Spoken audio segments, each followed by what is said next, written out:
எல்லாருக்குமே தெரியும். ஆனா அதை பத்தி கொஞ்சம் கூட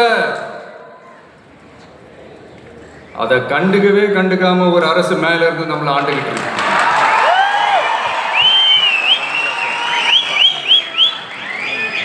சரி, அங்கதான் அந்த அரசு அப்படி இருக்குன்னா இங்க இருக்கிற அரசு எப்படி இருக்கு?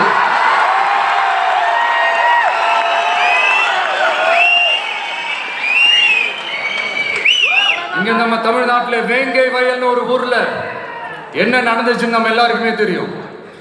சமூக நீதி பேசுற இங்க இருக்கிற அரசு அதுக்கு எந்த விதமான ஒரு நடவடிக்கை எடுத்த மாதிரியே எனக்கு தெரியலையே. இவ்வளவு காலங்கள் தாண்டி, இத்தனை வருஷங்கள் தாண்டி ஒரு துரும்ப கூட கிள்ளி போடலையே. அதுதான் இதெல்லாம் இன்னைக்கு அம்பேத்கர் அவர்கள் இன்னைக்கு பார்த்தாருன்னா வெக்கப்பட்டு தலை குனிஞ்சு போவார்ல. கரெக்ட். நம்ம நடக்கிற பிரச்சனைகள், நடக்கிற கொடுமைகளுக்கெல்லாம் நம்ம